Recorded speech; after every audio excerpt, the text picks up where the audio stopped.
Hello everyone, welcome to channel learn with ease. आज का topic है company accounts, issue of shares, जिसमें हम सॉल्व करेंगे question number 28 chapter 6 DK Goyal की बुक से क्लास 12 अकाउंट्स के लिए।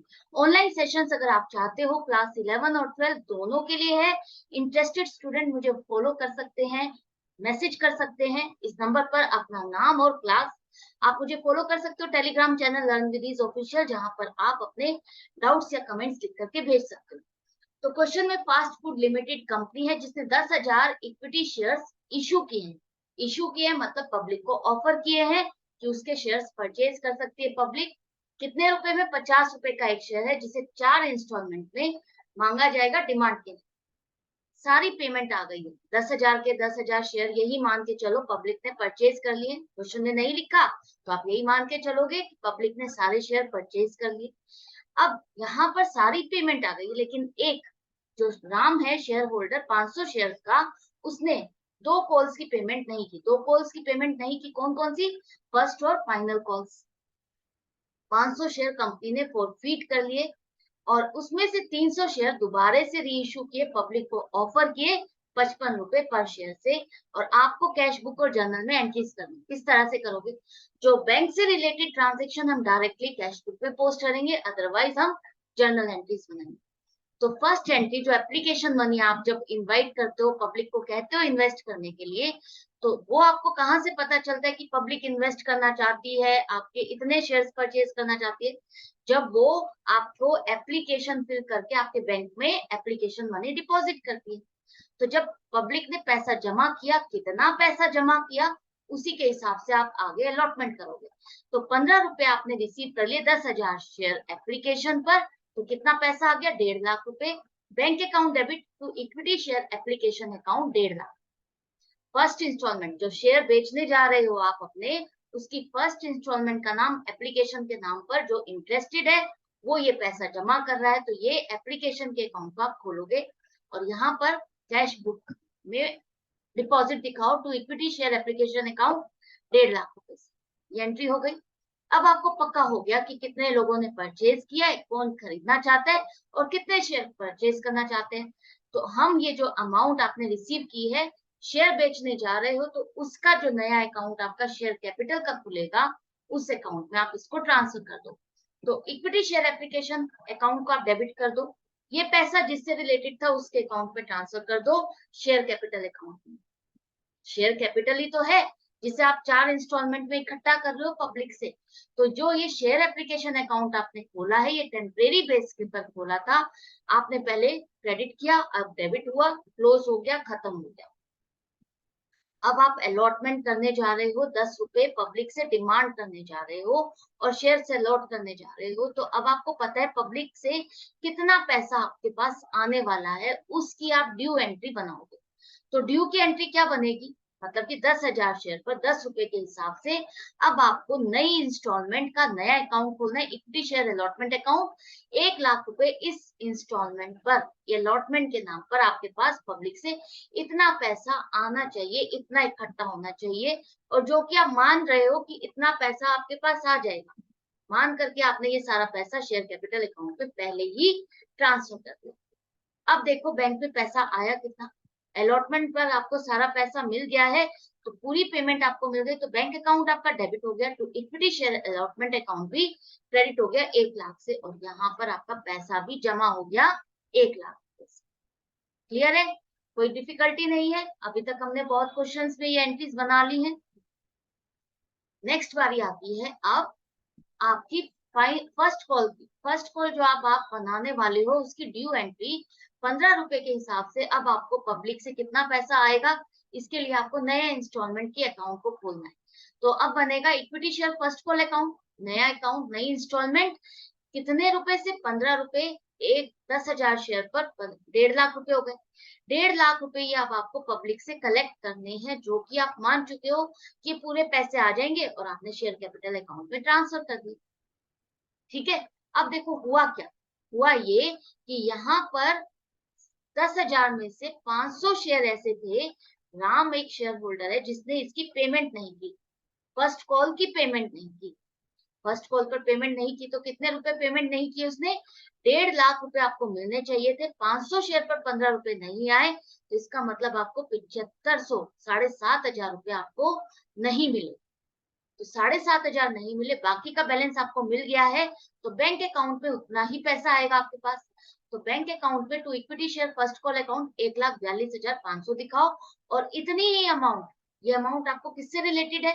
फर्स्ट कॉल से रिलेटेड है। इतनी ही अमाउंट से इस अकाउंट को आप क्रेडिट करते हैं। यहाँ पर हम कॉल सी नैरियर अकाउंट नहीं खोल रहे, हम कॉल सी नैरियर अकाउंट नहीं खोल रहे, जितना अमाउंट आपको रिसीव हुआ है सिर्फ उतना ही आप शो करोगे फर्स्ट कॉल अकाउंट में, उतने से ही आप क्रेडिट करोगे।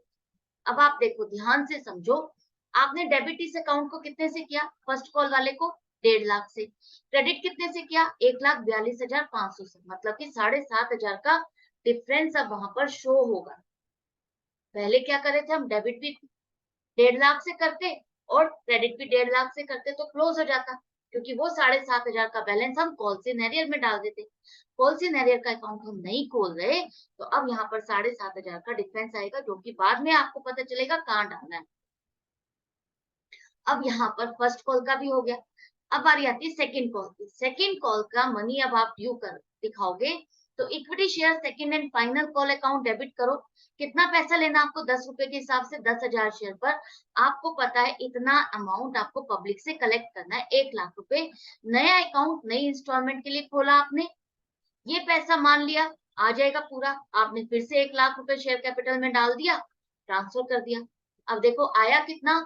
आया वही आपके जो 500 शेयर है, इस पर आपको फाइनल कॉल भी नहीं मिली, ये फाइनल आएगा, सेकंड एंड फाइनल कॉल आएगा, इसको करेक्ट कर लेना। तो कितने रुपए नहीं आए? 1 लाख रुपए में से 5,000, 500 शेयर पर 10 रुपए के हिसाब से 5,000 रुपए आपको रिसीव नहीं हुए, तो 95,000 आपको मिल गए, जो कि बैंक में जमा हो गए, सेकंड एंड फाइनल कॉल के नाम पर पैसे जमा हो गए। तो बैंक अकाउंट आपका डेबिट होगा 95,000 से, और to equity share second and final call लिखोगे 95,000 से ही क्रेडिट करोगे। 1 लाख रुपए से आपने इस अकाउंट को डेबिट किया और 95,000 से क्रेडिट किया, तो यहाँ पर 5,000 का बैलेंस आ रहा है अभी। क्लियर है? कॉल सी नैरियर अकाउंट हमने नहीं खोला। अब ये भी हो गया, सेकंड एंड फाइनल कॉल का भी आपने ड्यू की एंट्री भी बनाई, पैसा रिसीव भी कर लिया। अब जब 500 शेयर पर आपको 2 कॉल्स की पेमेंट नहीं आई, तो कंपनी ने क्या सोचा? इस पर पेमेंट नहीं आ रही है तो इस शेयर को हम फॉरफिट कर लेते हैं। फॉरफिट करने का मतलब है इस शेयर होल्डर को ना तो शेयर अलॉट किए जाएंगे और ना ही उसका मनी जितना वो पे कर चुका है उसको रिफंड किया जाएगा। कितना पैसा उसने पे कर दिया है? एक शेयर पर 25 रुपए की पेमेंट की है, तो 500 शेयर पर उसकी पेमेंट कितनी आ गई हमारे पास? 12,500 रुपए की पेमेंट हमारे पास आ चुकी है उसकी, जो कि कंपनी क्या करने वाली है? फॉरफिट करने वाली है। उसको पेमेंट नहीं करेगी, उसको रिटर्न नहीं करेगी, ना ही उसको शेयर अलॉट करेगी। पैसा भी रख लिया, शेयर भी अलॉट नहीं किए, तो अब यहाँ पर फॉरफिट की एंट्री पहले बनेगी।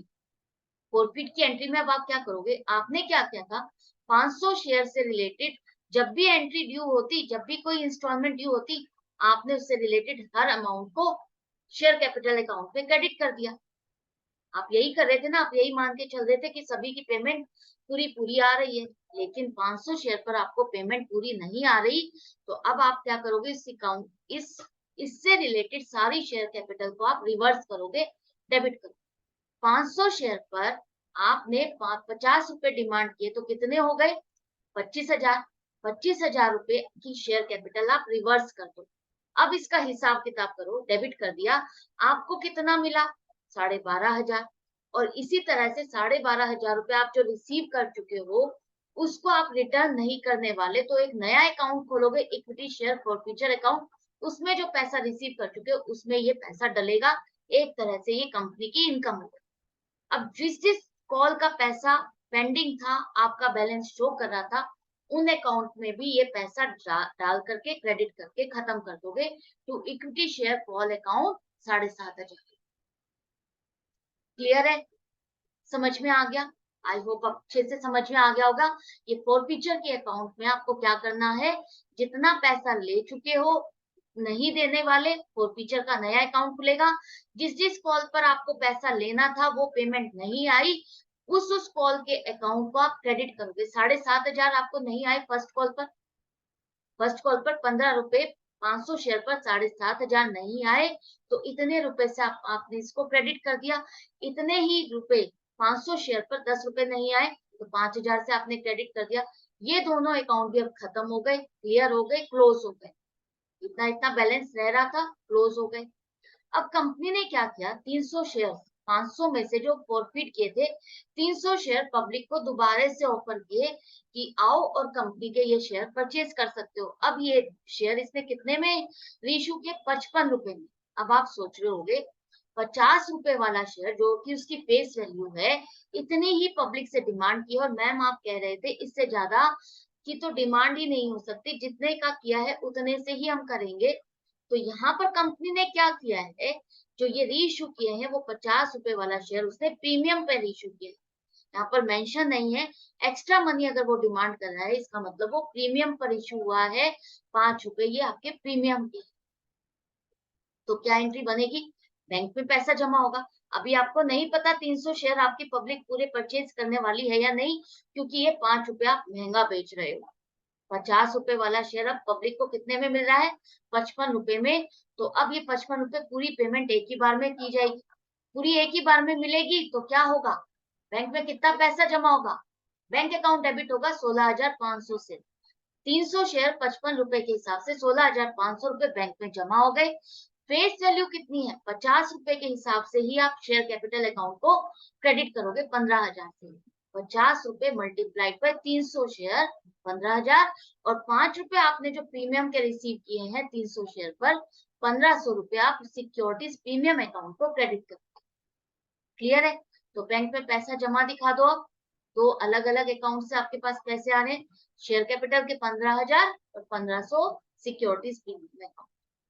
अब ये सारा होने के बाद जब आपने जो फॉरफिटेड शेयर हैं उनको दोबारा से री इश्यू किया, तो जब आप री इश्यू कर देते हो तो ये बहुत इंपॉर्टेंट एंट्री है कि वहां आपको एक और एंट्री पास करनी होती है।